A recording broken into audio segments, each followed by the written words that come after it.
Welcome to Modern Anarchy, the podcast featuring real conversations with conscious objectors to the status quo. I'm your host, Nicole.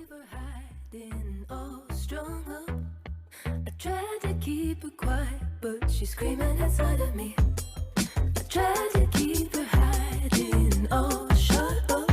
I tried to keep her quiet, but she's a wild, wild woman.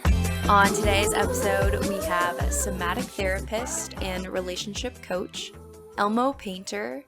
Join us for a conversation about the power of play. Together, we talk about letting your weird light shine, listening to our bodies, and sensually thriving. Hello, dear listener, and welcome to another episode of Modern Anarchy. I am so delighted that you are here to keep exploring your pleasure and keep exploring our liberation. As with all of the episodes on this podcast with thinkers and activists and healers, there is so much packed inside this conversation, way more that I could put in the episode title or the description here. So I hope it sparks further exploration for you of pleasure, dear listener. And one of the things that I brought up in this episode, and I continue to think about, is the research that we have on pleasure. And I think first it's important to name that there is such a lack of research in this area, first off. But even within the research that we do have, I'm asking some bigger questions here about the research. Now, all of this that we have is within the framework of a gender binary. So I just want to say to all the listeners out there who exist beyond the restrictive binaries of gender, I see you. I know our research does not always see you, but I see you. And we will continue to fight for that future. So now the research that does exist within this space shows that women's sexual desire is significantly and negatively predicted by relationship duration after controlling for age, relationship satisfaction, and sexual satisfaction. So what that means is that the longer that these women were in these relationships, regardless of how good the relationship was, regardless of the age factors, and regardless of how good the sex was. So the sex could be amazing, top tier, so good. Regardless, for women, the longer they're in that relationship, the less sexual desire they feel. Whereas men were not significantly impacted by the duration. So the men continued to have that same level of interest. Now, y'all, isn't that fascinating? All this time, so much research has been out here attacking women, saying that there's something wrong with women's desire and it's so hard and it's so elusive, when we have data that is now showing that actually women's desire is impacted negatively by long-term relationships. And now wait, long-term relationships? Maybe there's some other factors there. This is where I get angry, right? Is it all long-term relationships? Are there types of relationships that maybe predict this more or less? We call these confounding variables, right? Other confounding variables in this equation obviously might include things like heteronormativity, right? These gender roles, these expectations around sex. There is a additional research study I linked below that talks about that as actually a potential variable that's impacting this difference we see in desire between men and women of long-term relationships. So yes, of course, there are multiple confounding variables that are tied up in this. So a question of non-monogamy or monogamy would certainly not be the only answer in this piece. But I cannot believe that we don't have any research that is exploring. I mean, I guess I can believe it. Hold on, let me take that back. I can totally believe it given where we're at. But it is ridiculous in terms of doing good research to be putting out these sorts of statements about women's sexual desire without doing additional research into specific areas of intersecting identities that might be impacting that, right? Here's a great example, the orgasm gap. The gap that we found out through research of looking at these variables that women in heterosexual relationships are orgasming significantly less than women in queer relationships. That opened up a whole lot in terms of research, right? So instead of placing the blame on women and the elusive orgasm and pleasure of women, we realized that, hey, women in queer relationships are orgasming way more than women having straight heterosexual sex. So maybe it's not about women here, maybe it's about the assumptions that are in that type of sex, because clearly queer women are not having the same issue, right? So we were able to take a different lens and understand the multiple ways that our identities are impacting something like orgasm. And so when it comes to something like sexual desire, I am deeply curious as a researcher in this space to know if having multiple sexual and romantic relationships would change your sense of sexual desire over time. As a psychologist in training, I'm always talking about how our identities are formed through multiple relationships. We look out to that person across from us and they become a mirror of how we see ourselves. And so I ask the question of, when you have multiple mirrors of eroticism, does that foster an internal sense of desire from that person who has multiple of them? And especially multiple relationships that maybe have different levels of interaction, right? Ice cream is lovely. It's delicious. I love ice cream. It is great. You know what happens when I eat ice cream every single day? I do tend to forget the beauty and forget to have the curiosity and the joy of that substance. And so when I have maybe a brownie every month, maybe every year, or every day of the week, depending on how much I want to have some variety in my sweet deliciousness of options in the world, that actually makes me more thankful for my ice cream. Wild idea, right? How having more joy, more pleasure from somewhere else could actually bring more gratitude for another flavor that I have in my life. And so I'm just curious if having different flavors of relationships, people that you connect with, different mirrors where you have your erotic self seen and explored, I wonder if that would change women's sexual desire over a long term. I mean, just regardless of whether it is or not, people should be having this as a variable that they're exploring in their research. And if they're not really sticking up with the times, which are that 40% of the younger generation are saying that their ideal relationship is non-monogamous. So I think eventually the research will catch up, right? In the same way that it took years for research to start exploring the differences between heteronormativity and LGBTQIA plus identities. The research will slowly start to introduce this as a confounding variable to be examining within their studies, but we just don't have that right now. So whoever's looking for a graduate level research study, there it is right there. Someone take it and please run it and see what you get out of that and let me know. I do think it's interesting that we have some research more. It's not as direct, obviously, so we can't make any sort of immediate conclusions, but there was one study too, again, all linked in the show notes below, that found women who stayed in the same monogamous relationship over their entire 7-year observation period experienced the greatest decrease in sexual desire. But by contrast, women who had found a new partner over the study duration of 7 years experienced lower decreases in sexual desire.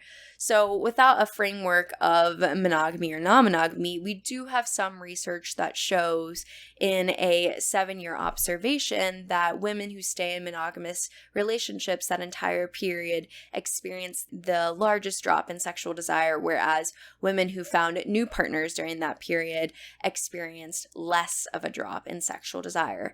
My question is, what about both? What if we have women who have long-term steady relationships that exist beyond 7 years? And like Elmo says in our conversation later, those relationships involve continual exploration of curiosity, because that person that you're spending those 7 years with is changing every single day, just like you are. And so bringing in curiosity into those relationships is so important to continue that spark and that exploration that transitions through the honeymoon period into a deeper and further expansive journey of pleasure.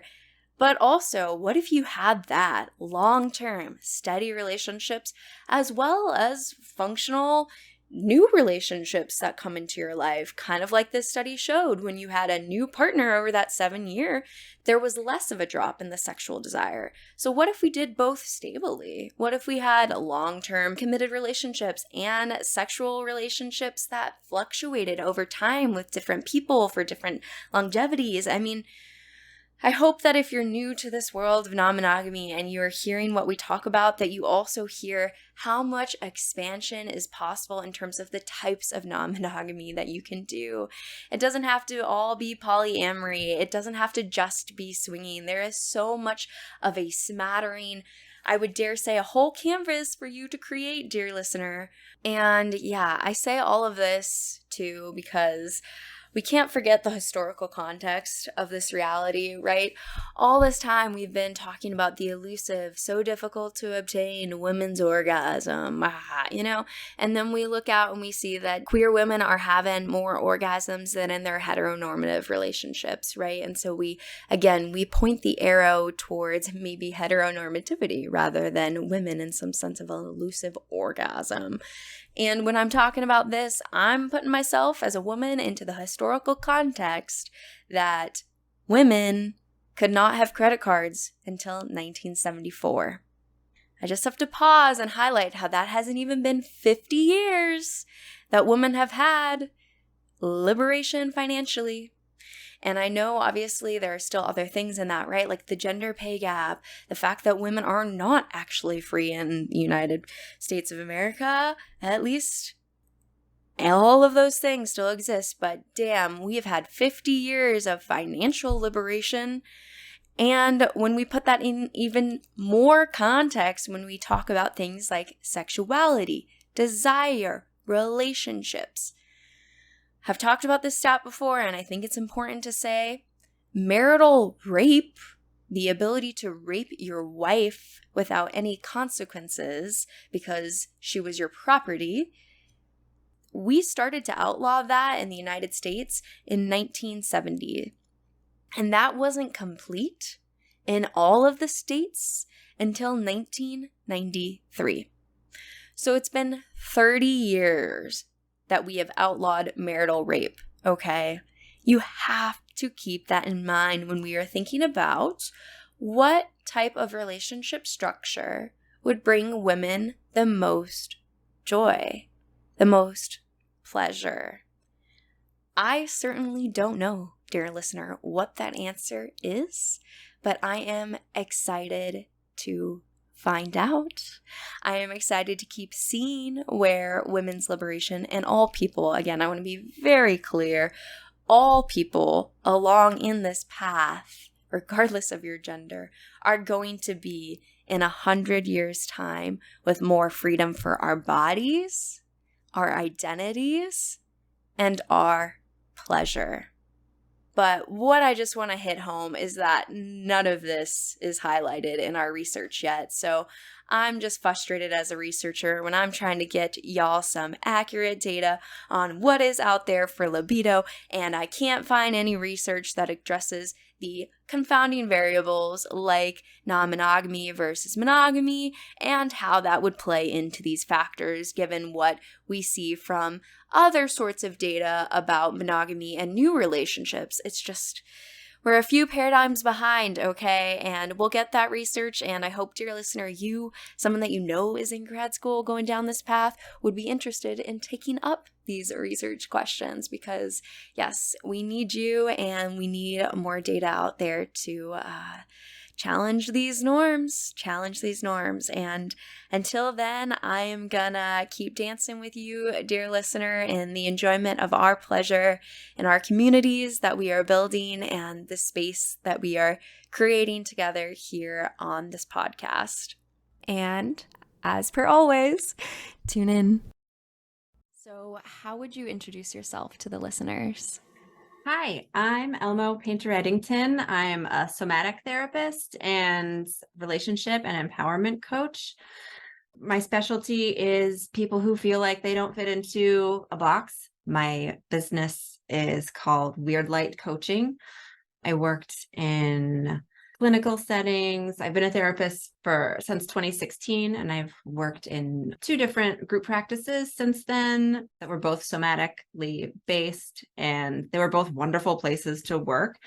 I have always kind of just needed to be on my own, and I started this business about a year ago, and it's really fun. I specialize in seeing folks who are LGBTQIA++, polyamorous folks, consensual and non-monogamy folks. That's the relationship coaching part. Is I specialize in coaching folks who are either opening their relationships or have been not consensually non-monogamous for a long time and are kind of like coming in, like running into some things.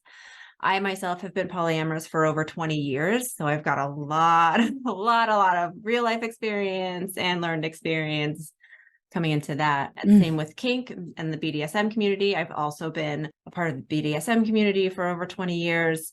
People started calling me an elder a couple years ago, and I was like, no. But I was like, oh, it's been a generation since I've been doing this. So maybe, yeah. I'm not gonna lie, the thought was going through my head. I was like, yep, here it is. Hi. Yeah. Oh, well, I'm very, very excited to talk to you then. And how exciting. Congrats on a year of your practice. Thank you.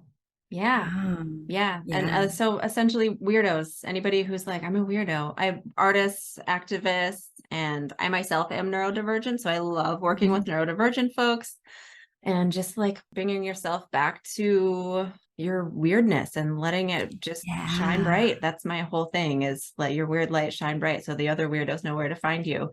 Oh, I love that. Yeah, that authenticity that Yeah. I feel like always keeps speaking to people, like that gentle knock at the door, and then you open it a little bit deeper and then deeper, and then you get into the space. And I don't know, it feels good to me where I'm at in my life with listening to that little whisper. Mm-hmm. Mm-hmm. And I know we said we were going to talk about, or at least start, who knows where we'll go, right? But start with play as rebellion. Yeah. I'm curious what that means to you. Yeah. So like there's so much burnout in our world. I mean, we're working, some of us are working multiple jobs, taking care of people, family members, community, activists who are working their ass off against huge problems and huge cultural problems. And there's so much, like there's so many really important things to do, and they are very important.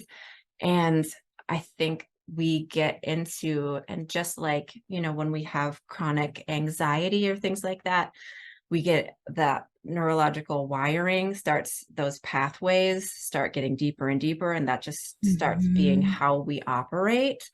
Play gets forgotten. Like, I think even outside of because we all also have like a self-care to-do list, right? Like we all have to-do lists, and sometimes the self-care to-do list is also kind of becomes a to-do list item. It's like, oh, I should meditate. I should do this. I should do, these shoulds start popping up and up and up and up. Part of my somatic practice is helping people relocate their yes, right? Like, where in your body is that yes? Like, when you think about the thing, like your self-care item, does it light you up in any way, shape, or form? And if not, maybe that's not a self-care item. Maybe that's something that somebody told you should do with your body or your time or your energy. And maybe that doesn't work for you. Meditation's not for everybody. It's not, and there are lots of different kinds of meditation too. Like, there are so many different kinds of meditation, and there can be something that lights you up. Or maybe movement, movement, maybe dancing, maybe that's your meditation. Maybe, so maybe making art, maybe coloring. Like, there's so many different ways of finding a little bit of play in yourself, and kind of going against this, capitalist, patriarchal expectation of work ethic, right? Like, oh, I have a good work ethic. Like, okay, who told us that was something important to have, you know? So refinding play as rebellion just means finding pleasure in Yeah. whatever, whether it's putting extra glitter on your face, whether it's Mhm. painting a room bright pink, whether it's like going and dance jogging. I used to like, I was like, I want to jog, but I also want to dance. So I just did Hell this yeah. ridiculous, like came up with this thing where I was just like dance as if I was in a musical around my neighborhood. And I was like, this is where I'm at. I'm this person in your neighborhood, y'all. Yeah. Why not? Yeah. Why not? It's like me. I've been following some YouTubers that put like dance workouts, and Yeah. I will like do that. And I like even the word workout. I've been trying to let go of that and use the word movement. Yeah. My dad was a bodybuilder and like was in that sort of range. So I like very much so grew up with like, you gotta take care of the body, you gotta do this, you gotta do this. And I think at least now getting to the space where like running doesn't bring me joy. Working out in the gym does not bring me joy. Mhm. Yoga brings me joy, rock climbing, my walks, dance little things on YouTube. Like, how do we tune into those pieces instead of the shoulds? I should go run on this treadmill, or Yeah. even all that, just letting it go. And when you were talking about finding the yes, I immediately thought it was like, oh, okay, the body, right? Like, how do you teach people to tune into the embodied yes? Yes. That could probably be maybe a whole course, Mhm. a whole Yeah, lifetime. absolutely. But I also think it's so crucial in terms of kind of like what you were saying earlier, like the weight that we're carrying purely because of our access to the internet and awareness of issues and larger things that are going on.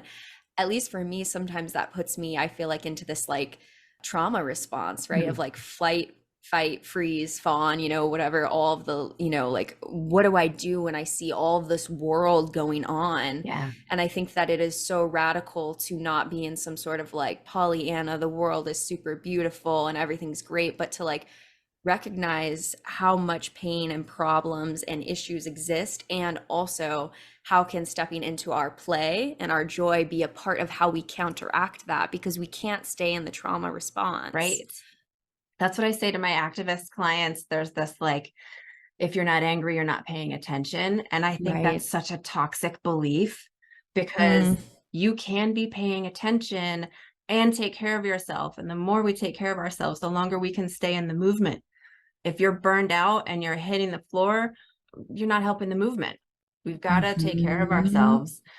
But yeah, like finding those spaces of play and bringing play into, and having dance protests. And like there have been all these beautiful Ah, like musical movements and artist movements, cool. and like making art and creating art and putting that out there, and having that be your activism is also, it can marry the two. And I love comedy. I love Mm, comedy, and there are a lot of stand-up comedians who are fucking preaching, like they're yes, hilarious, they and they're are. they're bringing that they're bringing change. They're changing people's minds and perspectives on stuff. Mhm. And like, there are so many different ways of being an activist, and you can make it Yeah. playful.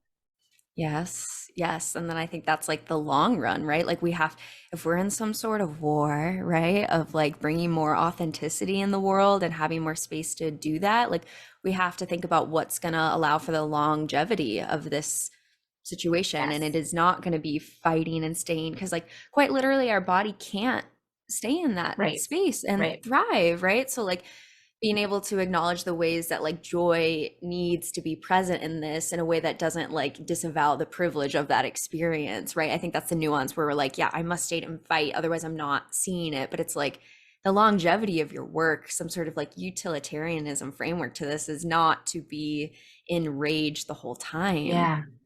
Yeah. Yeah. Exactly. Mhm.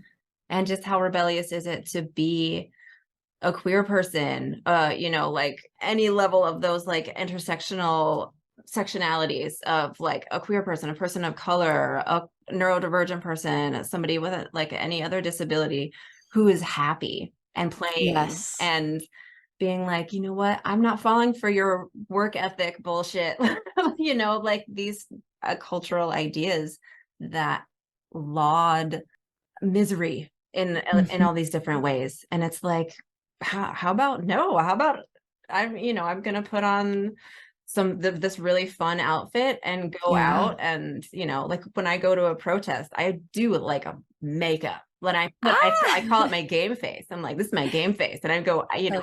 I go out, like with a snap. Yeah, it's so important, so important. I love that. As you said that, the game face, I'm thinking like sparkles, like, yes, like Yeah, this is my game face. yeah. And I think for me, I'm curious how play comes into kink for you. Oh, yes. I know. Oh, here we go. Okay. Yeah. Let's go. Go for it.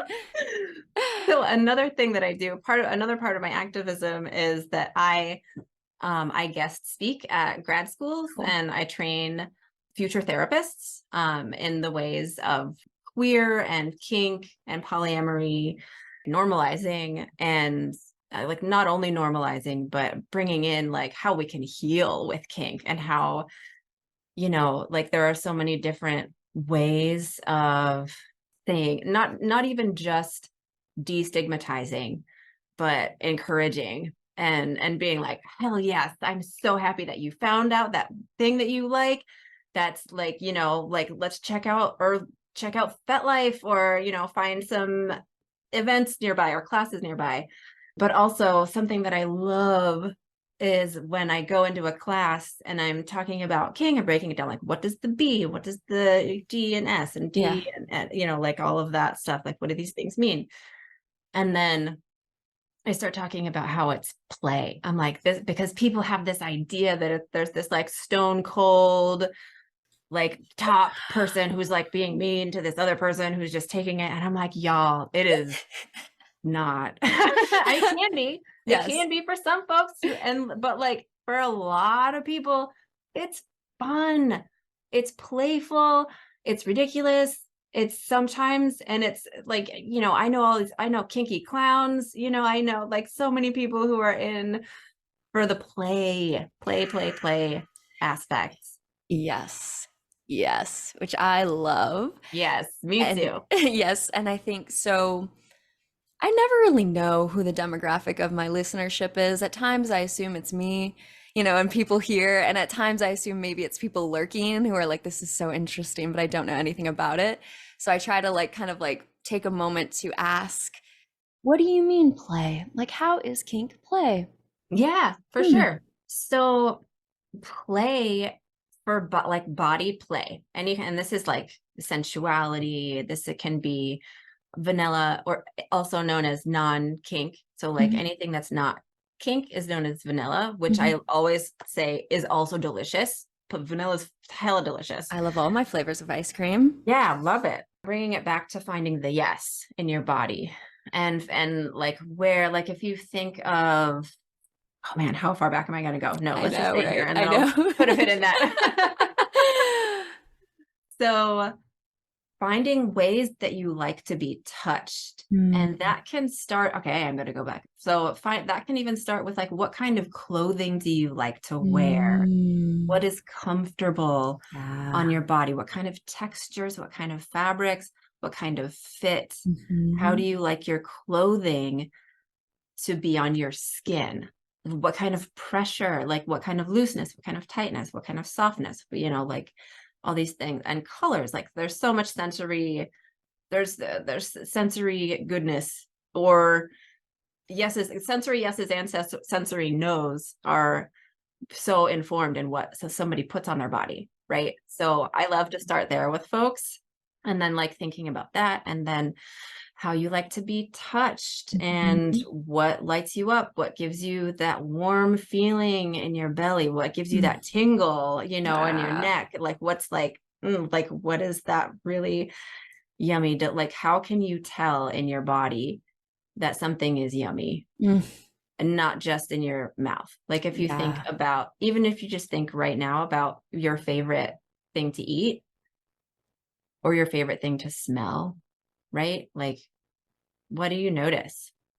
Let's just do a little bit Mhm. right now. Nicole, what Yeah. do you notice in your body? What happens? When I think about what I like to eat, Mm-hmm. oh, I do ask this question to myself a lot because I live in Chicago, which is a beautiful location, and I can have like any type of cuisine essentially, right? Because of Mhm. this location. And so usually I feel like into my gut some sort of like, ooh, yes, like ramen sounds good tonight. And I can't really describe it anything more than that ineffable, like my body tunes into it and says yes. Yeah. It's hard to Yeah. describe, but it's been a practice for Mm-hmm. sure. Mm-hmm. Mm-hmm. Mm-hmm. Yeah. So there's something that that your Mm-hmm. body is telling you, and and there is like there's a knowing there. Yes. And so what I like to do with folks is kind of get into the details of that, get into the nitty gritty, like what happens in your muscles, what happens in your Mm-hmm. breath and your pulse, Mm-hmm. starting there, and then thinking about emotional sensations. If I see a bush of jasmine growing, I'm like, oh yes, then I'll go and just like lay my face in it and just smell it. I have not learned enough about ecosexuality yet. I'm getting there. Oh, We're getting there. oh my God. All right. Put a pin in that, Nicole. We're going there next. I'm ready for it. I need some info. I don't know much, but I did connect with a flower this morning. Yes. Yes. Oh, Yeah, okay. All right, our list is getting long. So I I'm gonna know. go back into the kinky play right Yeah. now.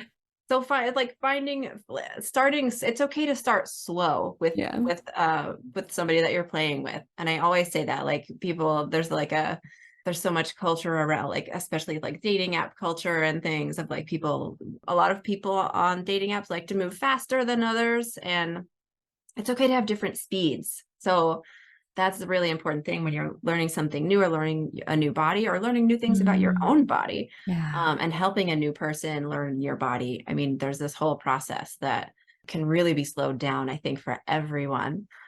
But for kinky play, experimenting with, like, how does this feel? Do I like this? Do I like a Mhm. slap? Do I like a thud?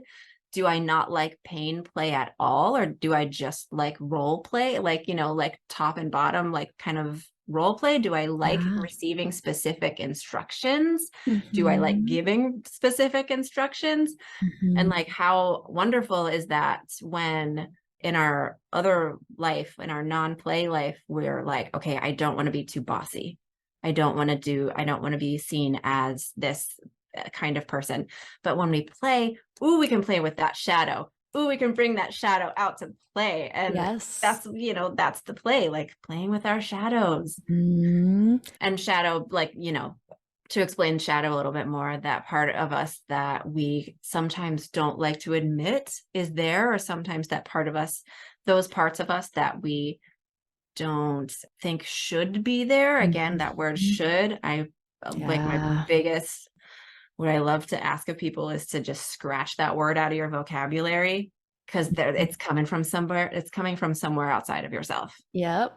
But yeah, playing with shadow in scenes, in kinky scenes, experimenting, because there's a whole gamut of things. Like, I Yeah. think when a lot of people think of kink, they think of just the SM part, Yep. but there's so much more. And Mhm. bondage is, people will be like, why do I love this so much? And I'm like, well, if we're getting into the nervous system, I can tell you that as babies, when we come out of the womb, what do Mm. we love? We love being swaddled, held super tight and contained in that way. And when we practice bondage with a trusted person, we can get to some of those same Ugh. spaces, and our little baby, our like inner baby, is like, oh yes, like, this is so Yeah. nice. I feel so Mhm. held.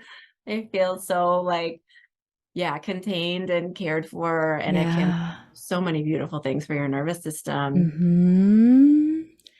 I know, which makes me want to ask like a spicy question, I guess. Yay! I don't, maybe it's not spicy, depending on who you ask, but like, is everybody kinky? Hmm. Because I feel like sometimes when we think like into the, okay, so kink is, I mean, I've looked for definitions, lots of different definitions, right? Like who's to name the definition of this term, but like anything that's the not normative practice of sexuality. And so when I ask bigger questions about what the hell is the normal practice of sexuality, right? Like maybe Right. the scripts of, a heterosexual, monogamous, cisgender, we can put all of the labels up into that of what that is. And then Mhm. we deconstruct that. Okay, so anything that falls outside of the scripts, essentially any sort of play that is outside of that then falls into kink, which makes me kind of sit and think like, isn't everybody kinky when it comes to a level of like pure sensory embodiment? Like, say you want to focus on that rather than the BDSM pieces of this, right? Like, isn't everyone enjoying this kind of play, but maybe not aware that there's more space to play outside of the scripts? So I think no, I don't think everyone is kinky. I Yeah. think that like there are a lot of people. I think you and I live in a subculture probably Yeah. where like it feels like everybody's kinky. Yeah. But no, like that there are a lot of people who, where there is a little bit more of this is like I have this idea of sex and like some of it's cultural and like Yeah. not everyone is super embodied in themselves and in their pleasure and XYZ. And I think kink is a practice Mm, also. Like I don't, and like it can be a little bit more of, can be an identity or not. And it can right. be, yeah, a practice of like, ooh, how, and I also think queerness is a practice too. Like I Mm, have like how can I make this more queer kind of, sure. in my life? How can I make my life more queer? How can I, but like, yeah, I don't think everyone is kinky. Right. Yeah, because I think the fear there's then by doing that, then I'm erasing the uniqueness of the practice, right? Of Mhm. the identity of that. I think it's always hard for me too, as like I study like feminist theory and I see the ways in which like just even in my past experiences in heterosexual dynamics where like I was craving this sort of man that would come in and be like all controlling, all this sort of stuff. And I watch how many people like crave that sort of man that comes in and does everything and controls the scene and is all like that. And I'm like, damn, that shit sounds pretty dommy to me. I don't know, y'all. I'm just Yeah, all these cravings for this Prince Charming that comes in and does totally. that. I'm like, that sounds like a dom. I don't know. Yeah, and I do actually think that is. I think it Okay. is too. I think Yeah. that is pretty dommy. Like that's pretty much. Oh, like okay, you're craving some top energy or craving some daddy energy. Okay, get that, girl. All right. Like, And I think that's where then I'm like, damn, is everybody kind of kinky? But then obviously, then you do that, then you might take away from the whole respect of the culture and the practice and the I read this book called Pain, Play, and Religion, like the gestalt, like the actual practice of kink for its own thing. So yeah, nuanced conversation around that, but like, ooh, that's why I was like, this is a juicy, like spicy question to start yeah. with, I but love always it. curious about it. Yeah. But I can see how it's so healing, right? Like when we're thinking about at least God, my own past, I don't know about you, but like I grew up very fundamentalist Christian. The idea of the body was sinful, like there was no Right. connection to the body, like going through that space of tuning into your embodied yes of what feels good to you and then taking that on like all levels of pleasure, whether it's kink, whether it's sex, whether it's food, all that, like that is such a healing journey to reconnect to that everybody I think needs. Hmm. Yeah. I mean, I'm here for it. Like, the whole, I do somatic experiencing in Yeah. my practice. That's where my somatic training is from. And, I've seen people come in and say, like, I've been in therapy for X number of years. It just hasn't gotten me a whole lot of places. We start doing the somatic work and they take off. Mm. They're like, whoa, I forgot this part of myself Oh. and I refound this. And like there's suddenly somebody who came in not really having a lot of boundaries and, being Mm. in relationships that they were not satisfied in or feeling taken advantage of or, things like that. I specialize in trauma. I specialize in interpersonal trauma. I Yeah. specialize in grief. And I get a lot of folks who are people pleasers and perfectionists. And oh, here we go with that recovery. I mean, like, get it. Yeah, right. Just gritting my teeth over here. I don't know. Yeah, Lived getting into the experience. body and finding authentic yes and authentic no can help you move in whatever direction. If it's a yes, moving towards something. If it's a no, maybe taking a little bit of space to saying goodbye. Don't necessarily need to say goodbye if it can be, there's some space there, or, whatever that is. So man, I went off on a tangent and now I don't know where I was. No, but I will just like underscore that I'm still learning that so much. So like even when you asked about like how I know in my body of the food, I feel like I am still just like scratching the surface of understanding my body reactions, because where I'm training at, we do a lot of psychedelic work, and a big piece of that is connecting to the body, right? Because there's particularly so much trauma coming into that sort of client presentation. And Right. so we had done some sort of like didactic training where we put out this rope as a boundary. I don't know if you, Yes. yeah. Yes. That's a great one. Yes, you put out the rope as the boundary and you say, this is, this is my space, this is my claim. And, the other person starts to move towards you, and the invitation is to check in with your body and notice how it feels at each point. Can this person come closer? Are they too close? How do you notice that in the body?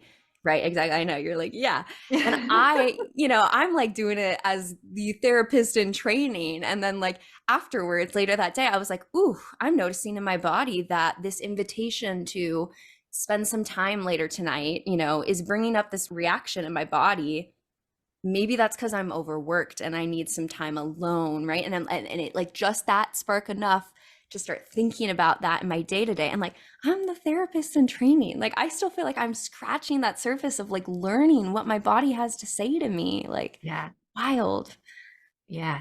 Yeah. It's a practice. It's not something that we're really taught growing up. We learn, like, especially, oh God, man, okay, How going far way do you back, want to go? right. How far back are we going to go? But when a lot of us are growing up, go hug your aunt. Oh, You don't know her, but go, you're supposed to go hug her, right? Like we learn to shut off our, like people train us, accidentally train us to shut those parts off, to shut off our intuition and do what we're supposed to do, whatever that means. Yeah. right. Right. So then when you ask someone, how do you tune into your embodied yes for pleasure? I don't know what that means. Yeah. And that's why, especially because I work with trauma survivors, that's why I start back with what kind of clothes do you like? What's Yeah. comfortable on your skin? What kind of clothing? Because that's not even a person. There's not even a person Right. there. So that's, like what kind of things do you like to smell? What Mm-hmm. colors do you fill your home with? What kind of objects Yeah. are around you that are interesting or mean something to you? Like we Mm-hmm. start there. Like, what are your favorite holidays? Like what's your favorite? We start with like really way, way, way back away from sex, and like Mm-hmm. even like interpersonal sensuality. We start all the way back here. And then, Mm-hmm. eventually there can be like, I'm like this level of kink. I didn't even know, Right. or not, or or they'll be like, I've discovered that I'm not kinky, or I've Mm-hmm. discovered that I'm not poly in this process. Mm-hmm. And like, this like really isn't for me. And it really isn't for everyone, you know? And how great, right? Yeah.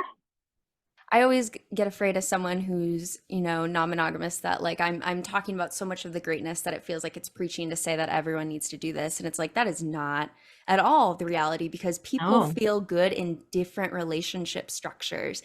And my dream is that people have the informed consent to know the different types and Mhm. decide the one that feels the most pleasurable to them, and Mhm. follow that until the end of your life.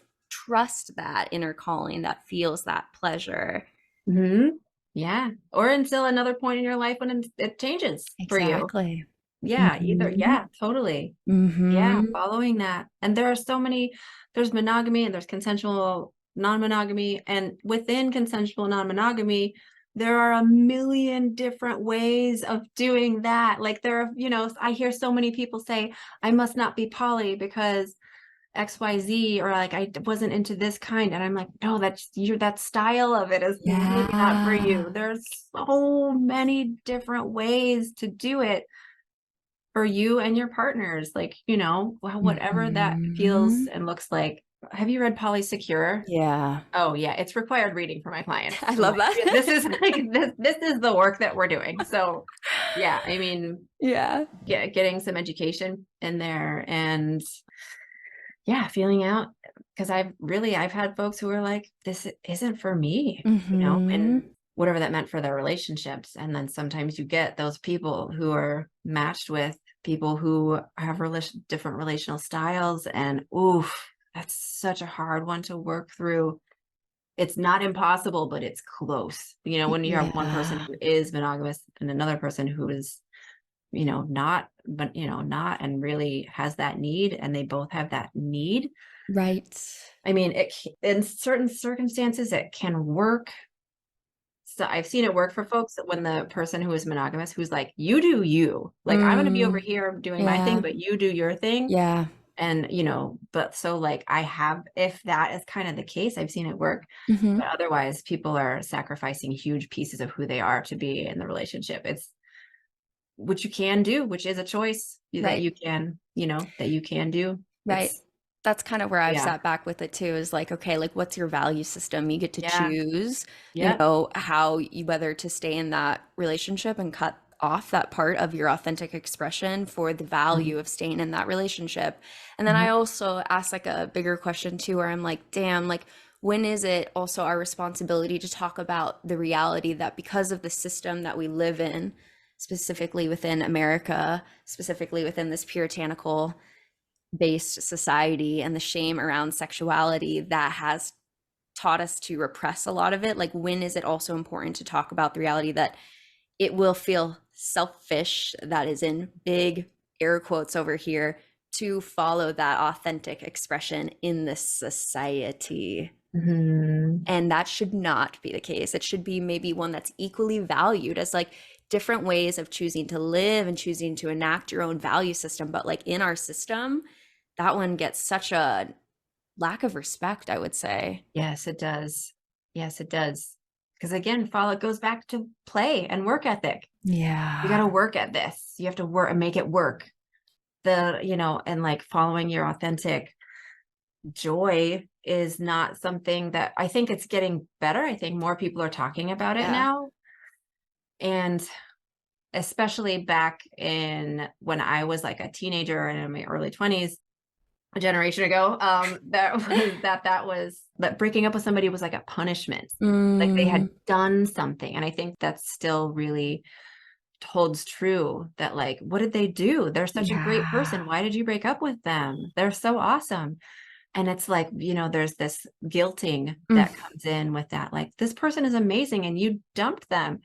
And it's like, it doesn't have to be like that. It doesn't have to be that they did something wrong. Right. It can be two wonderful people who have different paths and different needs. Right. That's it. That's it. And those are maybe some of the, hopefully the best, de-escalations that we can have, is ones where we can sit across from that other person and say like, I love you. I see you. We have different value systems and we're going to go our different ways to like build that path. And hopefully like at the end of that is pleasure for both parties rather than this like tug and pull. I guess I've had that as someone who tried in the past to bring a partner into non-monogamy because it was such a like strong desire I wanted to follow, where I was like, please, like, let's do this, let's do this, let's do this, and that pulling, and it was not what they wanted to do, right? And I have, different opinions now on doing that to people, right, in general, but like at the time I was trying to pull so hard, and I don't think I understood this lens to it of people have different value systems and are going to have different happy lives in different ways. It's like very much so like kids to me. I think like not everyone wants to have kids. Some people really want to have kids. You put those two people together, it's gonna be complicated. Yeah. There's some real big deal breakers that are in there, And in that, once you start following what you do want, damn, does it feel good. Yes. I'm kind of angry these days. I was trying to find more research on libido, and all of it's very gendered, which is the frame we work in, of course. So like that's all really I can speak to. But like the research that I have found really speaks to like women's libido dropping off after a year. And that was like regardless of the confounding variables. I know, I love that you're already shaking your head. I would love to hear what about you're to say. But like it was like that was taking apart the taking out the confounding variables of like child rearing, other sorts of pieces. And like obviously I understand the larger context of like the scripts around sexuality, the orgasm gap, et cetera, et cetera, et cetera, et cetera. I get it. But like, you know what pisses me off as a researcher is that we have all this data, and you know, one really big confounding variable is not addressed in there. I haven't seen a single research paper talk about libido and the difference between someone who's in a monogamous relationship and non-monogamous relationship structures. And so I ask a really big question. What would that research look like? Yeah, I don't know. I think it goes even deeper than like monogamous versus non-monogamous in this research. And number one, there's so little research on non-monogamy in general, which is changing more and more Right. now that more and more people are coming out as being non-monogamous and practicing non-monogamy. Yeah. But for me, it's like, who are you playing with? You know, like this libido thing, a lot of people have responsive desire. Totally. Like, you know, like, yeah, same, me Yeah, too. me. Yeah. And like, who are you playing with? Is there a mismatch there? Again, that can be like two people who are like two bottoms together who like want the other person to initiate. I mean, like, there's so many things, even if like that's not language that you're using. If there are two people who like are responsive and neither is an initiator, that can just be like, okay, like, let's figure out this practice and things like that. Is your partner or your partner's curious about you, and have you gotten curious about your body? Do you continue to be curious about each other? That is what I think keeps desire going, is like Yeah. that curiosity and play. Always comes back to play. Are you playing? And like, or is it that like after that kind of new relationship energy tapers off, that the play goes away and we get into our to-do lists and we get into our lives and we get like, we call each other like, you know, we get into like a pet name. We stop using our person's name. We only use their, you know what I mean? Like, is it like, Yeah. do we start taking each other for granted? I Totally. feel like there's so much more of that in that 1 year drop off of Mm. libido. Kind of, that's what I hear when I hear things like that. That's what my brain goes to. Sure. Which then I think, like, you know, as a perfectionist type A person over here, like, play is hard. Hmm. Yeah, you have to unlearn a lot of stuff to invite play. Yeah. Do you have any advice? I'm still learning that practice, how to get more comfortable in play. Yeah, I'm actually right now and next week I'm recording downloadable workshop Cool. called Play School for Adults. Essentially, I'm going to be doing that. So what I want Hmm. to, some advice that I give is thinking about what you did to play when you were little. That's what I was gonna say. Yeah. Ah, yeah. Yeah, like what did you play with when you were little? How did you play? What kind of, did you play dress up? Did you play games? Did you collect? Like, what kinds of things did you collect? Yeah. What did you like to surround yourself with? Yeah. I like to dress up. That was definitely dress up and dance and perform. That's Yes. a thing. Yes. So for you, I'd invite you to like go to the thrift store and get some like super fun clothing that maybe you wear outside, maybe you just wear at home just to like feel awesome. Like, if you want to go further, take a class, you know, take a like a maybe a burlesque class, maybe, you know, clowning class, like what kind of performance, taking improv comedy. I will preach improv comedy till I die. It's like such a way to it's a radical acceptance practice. It's a mindfulness practice. It's an active listening practice. It's a yes and, like, bringing that yes and into your life will change your life forever. Even if that classes aren't there, you can just like be a ridiculous person in your living room, like do, Mhm. you know, and by, I say ridiculous with all of the love and and my little clown heart, like, you know, bringing absurdity into your life. That's another big thing I love to invite in with for folks. Sure. It's like, how can we bring absurdity back? Like, bring it back, Totally. you know? I know the second you said the comedy piece, my head was about to say, I can't. Like, I literally can't. And I clock every time I use that word, I can't, because I think that's an interesting one at like the shoulds. Yep. Because I definitely can. However, my God, trying to on the spot do stuff and like stand out in that way, it is absolutely terrifying. I'm also processing how like this podcast is an act of that. But like I go back and edit it, right? Like I can do whatever I want, kind of really at the end. So like that's my easy out for my perfectionist anxiety stuff is I get the final say, you know what I mean? But like doing that stuff in person, oh my God, are you kidding me?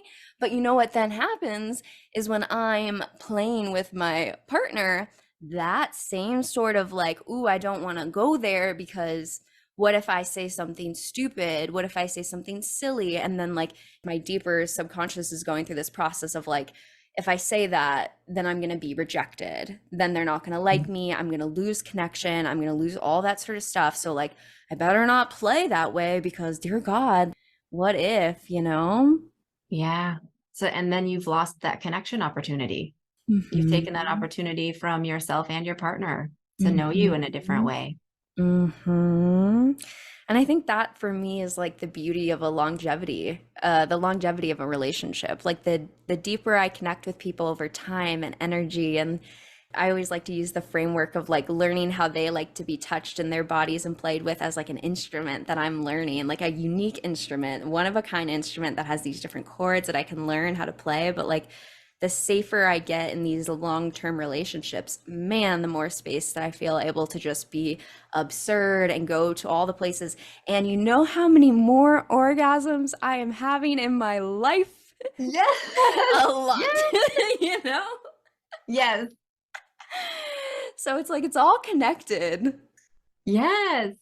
Yeah. I mean, like, that's just it. Like the long-term relationships, there's this idea of like, oh, the honeymoon phase is over. And it's like, if you are living in curiosity, that honeymoon phase is never fucking over because Yeah. there's always something new to learn about your person and yourself. There's always something new to learn about your partners. Always, always, always. I don't care if you've been with them for 50 years. They are evolving. Yes. We are all evolving all the time. One of my favorite quotes that I've ever heard about relationships is, when I think I know my partner, I have stopped them from growing in my presence. And that's not, no, it wasn't partner, it's someone. When I think I know someone, Yeah. I've stopped them from growing in my presence. Mm. And that is 100% true. And we get to know each other through play, like we learn to play in different ways. It's a biological need. I'm just going to keep bringing it back to play because Do it. It's important. Hell yeah. so, like when if you think of puppies and kittens or any baby mammals in the wild, not even baby mammals, like adult mammals too, like Yeah. play, the rough and tumble play that happens, like that is how mammals learn to navigate social nuance. That's how we learn each other, is through play. Biology. It's not just me like being a weirdo and just saying like, we should all play. It's literally biology. It's evolution. It's a need. It is a biological need. And I would say that that's like life force in some way, right? Like the ways in which I am playful in the bedroom / dungeon / nature. We got to get to the ecosexual part too. Oh, we're getting there, girl. We're getting there. The ways that I play there then directly translate into the ways that I play in non-sexual ways with people. I'm a little bit more like, oh yeah, this or that, a little bit more. And like, hence why like that comedy or any sort of like play classes kind of play in all of these ways. Like, I don't know how to use the words to describe it, but like it ends up being then your like energetic presence and the way that you carry yourself and interact with other people. It changes. And I feel that with people. I can have a conversation with someone and like kind of like gauge what their level of playing is, Yeah. Yeah. That's what I look for in partners. I know. If somebody's super serious, I'm like, we're not going to get on. This isn't going to work. Like, no. What are your green flags? I'm curious. Ooh, I love that question. I love it. Okay. Yeah. Playfulness is a huge one. Openness and curiosity. That's a huge thing. Like curiosity, openness, acceptance. Like how gracious are they with other people?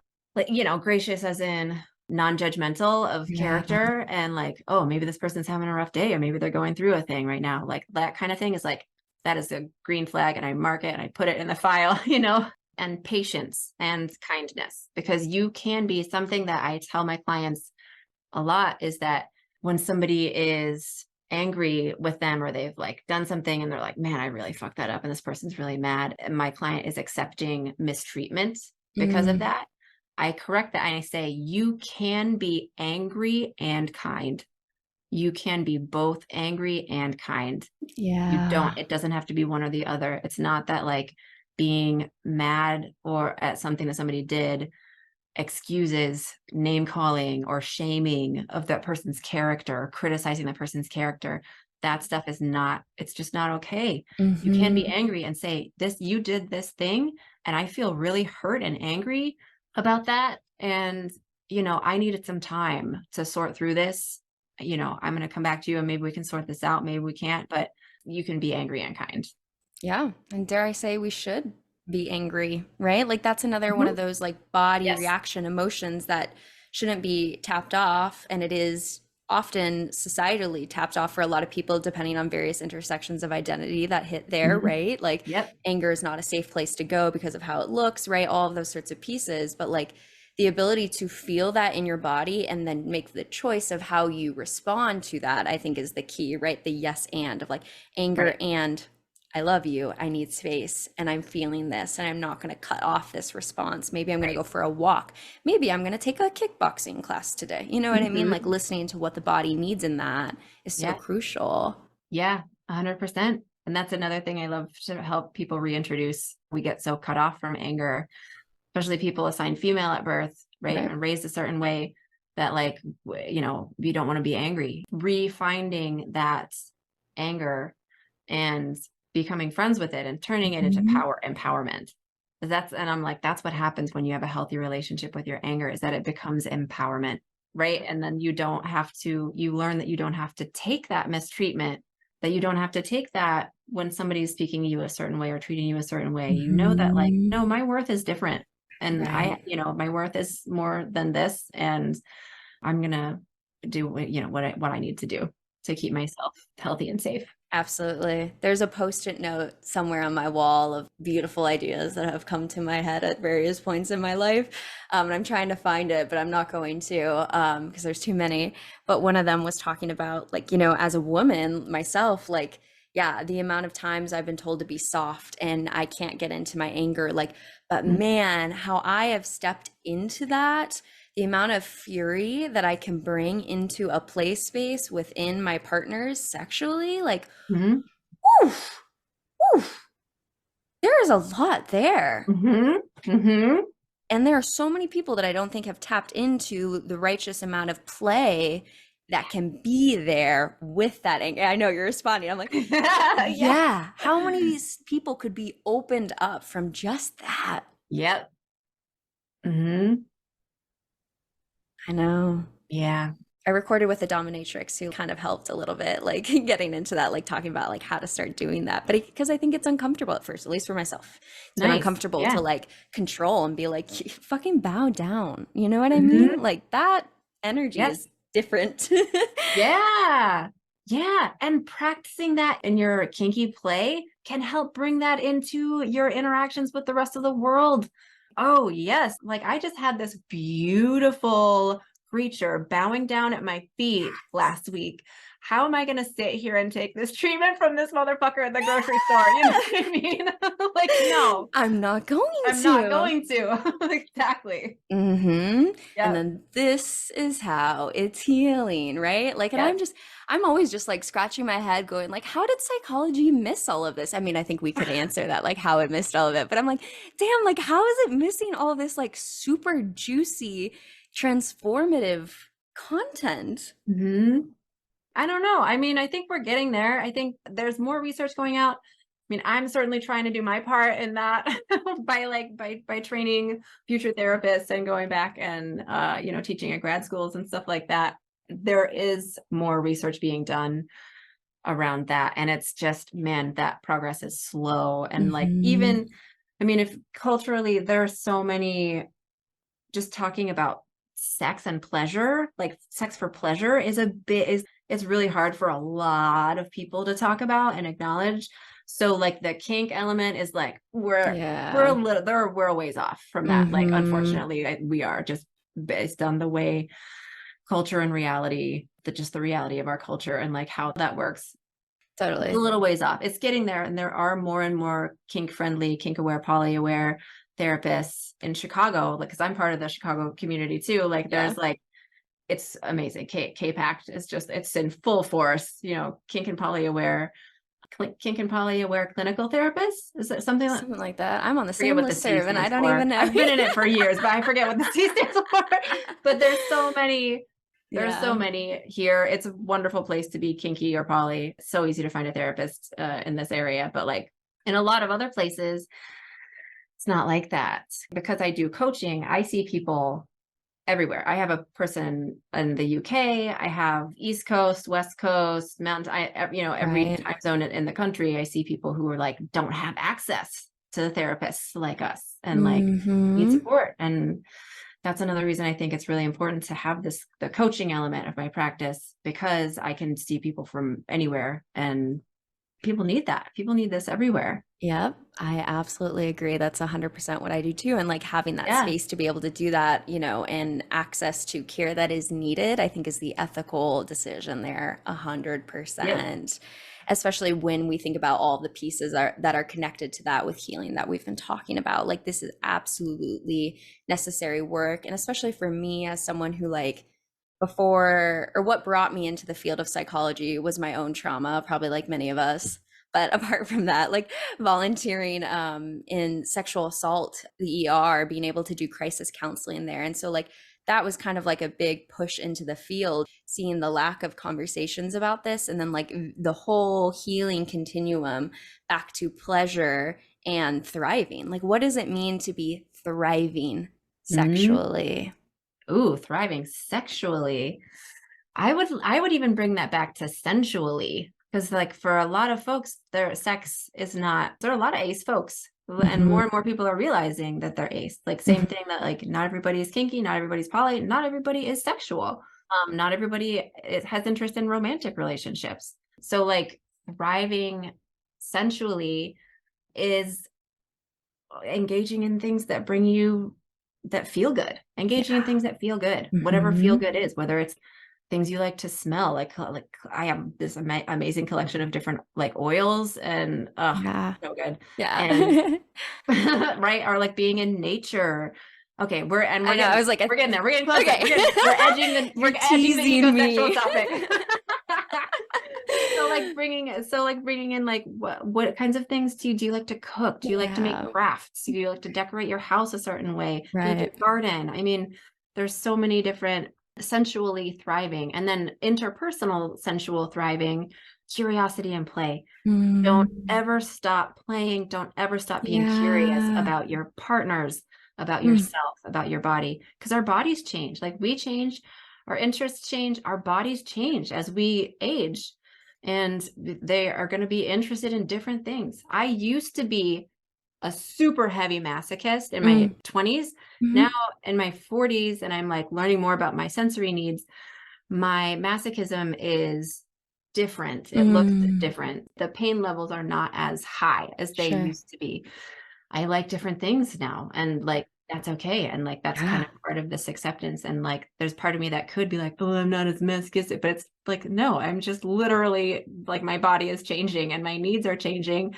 And I like different things now. And it's as simple as that. So never stop playing, never stop being curious. That's really it. And like find people to play with who are curious about you and wanna explore you, and slow down and really like, let's experiment. What are the ways that I touch you that you like the most? And, like really having these mindful sessions where you're just touching each other and just being together. Curiosity, openness, acceptance, and love. Like such a beautiful, like absolutely, right? Like, oh, it's like it's so packed right there, and in the ways that comes across different pieces too. I remember recording with Ray McDaniel from Practical Audacity, about gender magic, right? And like I was talking about kink, and we were talking about like the unfolding that occurs in life, right? With all Yeah. of these different pieces. So I think play as an idea, as like a radical act of rebellion and pleasure in our society is Yes. so important. I was just in this, like one of my ketamine assisted psychotherapy sessions with my supervisor. We do co-therapy, and they were talking to someone, and like I think part of it is that like when someone's on a psychedelic experience, there's a lot of pieces moving, right? There's a lot of like things going on. There's a lot of things happening, and we'll capture it for people if they talk about it during it. But they were like, "Oh, it's just happening so fast. It's all moving." And my supervisor was like, "Yep, that's okay. That happens in like normal life too, right? Like there's a lot to Yeah. go on. You could probably look around." And it really struck me in that moment just to think about like, wow, yeah, like when you really slow down, I'm missing so much. Like I'm moving so fast. Like I could look Mhm. around a store even, right? And like probably see a different thing every time if I slow down, a Mhm. different piece of Chicago every time I slow down to see the architecture. And I Mhm. think that same level of presence could be brought to our relationships of like, Yeah, oh, yes. this person is changing every single day. You're Yeah. changing every single day. Like Right. we could spend our whole life just trying to understand one another. Yes. Whole lives. Yep. I know. So like that curiosity, and it's like we like the schemas because it's faster, right? Like Mhm. this is this person, this is what I know that. But like if we can slow down to like open ourselves up a little bit more, like oof. Yeah, we love to categorize things and we love to feel smart. We Yeah. love to feel like we already fucking know, and we don't. Like we need to keep asking questions, you know? Totally. Our brains love to categorize, and breaking that stuff down, it takes focus. It takes Yeah. practice, and it takes things like play and curiosity, which are things that we have learned are not adult values, that they're childish, that they're young. There's so much of that culturally. What I see when I see people who are judging and discriminating Mm. based on all these things, it's because we're not in touch with our curiosity. It's because we're categorizing and judging and being like, no, these boxes are where these people belong, and this other box is where I belong, and you're just causing pain all over the Mhm. place. And if you're not in my box, then what does that say about my box? Hmm. Yeah. Yeah. And then you have to think if you're like looking at other people, then you have to start looking at yourself, and you're like, oh, I don't want to do that. Yes, I know. The radical act is to stay in that pleasure, to have your confetti, like we talked about earlier, your game face, your joy, because you know what's there, and people Yeah. will come on their own journey of their own time and figure all of that out on their own time and space. Hmm. But I'll ask and beg now. Give me the ecosexual, like little bit of net. Yeah, is it Let's bring it okay? in. Yeah. Let's bring it in. Oh man. So somebody just sent me this really small video of this gorgeous, it's like a black leaf with a bright pink center, and then Mm-hmm. the rain is falling on it. And I was like, oh my God, I'm so turned on right now. Like watching this thing. I sent it to my friend. I was like, this is the ecosexual test. And he was Yeah. like, well, I passed. So thank you for sending this to me. I love that. But like, Yes. yeah, so ecosexuality is a thing that Annie Sprinkle and her partner Beth kind of coined a number of years ago. And it's like essentially being aroused by nature, or being attracted to elements of nature, like thunderstorms. There's some ecosexuality in that. And like, I mean, like, when have you like made love during a thunderstorm and it wasn't awesome? You know what I'm Yeah. saying? Like Yeah. it's there's like elements of it kind of sprinkled into Yeah. normalcy, quote marks, all over the place already. So, but then it kind of goes into like what I was saying, like when I see a jasmine bush, like when I'm in San Francisco, and I used to be late to stuff because I was smelling all the flowers in San Love Francisco. that. Because like I'm always like, like just having these beautiful sensual experiences on my way to work. I wasn't usually late to work, but Sure. other stuff. Yeah. And people just kind of learn to accept that about me, which is great. To get you some friends that understand you. Sure. Um, Amen. so, I've had like fantasies about the moon, and I mean, there's like so many, and it's your own relationship to nature. Yeah. I mean, how do you experience it? I'm curious to hear about your experience. I just feel like I'm a little baby again, right? All these different practices. I'm a little baby. I don't know. But what I do know is that That's good. Yeah. Stay curious. Yeah. I hope this podcast becomes a learning space for the rest of my life. Just a little public learning space, which is terrifying, but like I think there's a lot of shared experience with people, so bringing it into a space can do a lot, Yeah. is my hope. Yeah, for me, I've always really enjoyed having sex outdoors. I love the like primal nature of it. I love feeling the wind touch me. Like it's kind of like I guess it's some of the same ways that I enjoy impact as like a sensory experience that brings me really into the present and like creates additional experiences during my play. So when I'm Mhm. outdoors and I can feel like the sun on my skin or the wind moving my hair, like it feels like another level of the sensual experience in which nature is playing with me kind of like a partner, you know, in Mhm. that same sort of way of it's bringing that for me. I haven't felt like a very strong genital response to it yet, but I try not to like center that in terms of anything sexual these Sure. days in my life. I do love like bringing sex to sensual space, right? Of Mhm. yeah, I was walking down the street and I saw this beautiful flower. I went to go smell it. And as I smelled it, I like took in that smell and I could feel like the soft petals on my cheeks. And like, Yeah. what a sensual experience of like Mhm. maybe getting a little kiss from a flower, right? Like, what an Mhm. interesting space. So I feel like I'm just at the little beginnings of it. Yes, I love that. Oh, I've made out with a number of roses in my day, so Very fun, very fun. Hey, I love the taste of rose. Is that the next step? yeah. Yeah, yeah. So I'm learning. Yes. Oh, that's Mhm. so fun. Yeah, great. Keep learning. Exactly, Keep right? playing. Curiosity, keep exploring and following, you know, what we Yeah. talked about earlier. What's in the body? It knows. Mhm. Yeah. I want Yeah. to hold a little bit of space as we come towards the end of our time. I know we talked about so much, but when I wrap up, I always like to hold space in case there was something on the guest's heart that for some reason we didn't hit to that you wanted to share. Otherwise, I have a closing question I ask all guests. Okay. I mean, we ran a pretty good I gamut. know we did. This I'm was a really pretty good proud. conversational gamut. So, I don't think I have anything lingering. I think we wrapped up a number of things. We got Yeah. to the ecosexual parts, and there's so much more to explore about that. And like, I Yeah. talked more about ecosensuality and like my Yeah. experience, and like we were both talking about our ecosensual kind of experiences. And Sure. like, there are more kind of sexual experiences I've had, like having fantasies about nature and like feeling kind of the energy and from certain things and nature. And like, man, yeah, I think we're good. I Yeah. feel good. And yeah, and people can only meet you as far as they've gone themselves. So maybe I'll have to invite you back on in a couple of years once I've explored and can have a deeper conversation about the ecosexuality too. Yeah. Totally.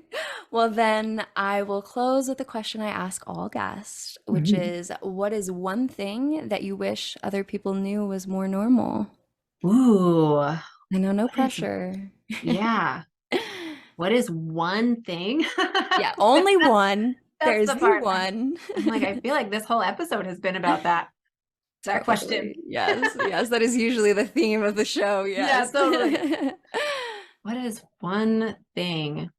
I'm gonna say neurodivergence. Mm, I'm gonna say neurodivergence, ADHD, autism. It's more normal than a lot of people think. And this is something that there's a little bit more public education and awareness around autism and what it actually is and what it actually means to be autistic. And so more and more people are being like, oh shit, like that explains my whole life, creating more spaces that are sensory friendly, creating more spaces where you're not judging people for being, awkward in situations or I mean, like there's so many things and like that's a whole other episode, but I just want to like encourage people to read books like Unmasking Autism by Dr. Devin Price and like really educating yourself. It's really important to make those spaces more inclusive, I think. absolutely. Absolutely. I think we're moving towards that future when you're Mhm. talking about that in this space, right? And creating more conversation, more openness to have these dialogues so that we can create that space. Yeah. Ugh, Well, it was such a pleasure to have you on the show. Where do you want to plug so that people can connect with you and all of your services, that new workshop you're releasing, all of those fun things? Yeah, so my website is weirdlightcoaching.com. You can also find me on Instagram, weirdlights_coaching. Yeah, so you can find me those places. Send me a DM. I'm down to chat. I love answering questions and, talking about stuff. So, yeah. Great. So it was such a pleasure to have you on the podcast. Thank you for sharing all of your expertise. Thank you. Thank you for having me. This was really fun. This was a really fun conversation. Yes. If you enjoyed today's episode, then leave us a 5-star review wherever you listen to your podcast. And head on over to modernanarchypodcast.com to get resources and learn more about all the things we talked about on today's episode. I want to thank you for tuning in, and I will see you all next week.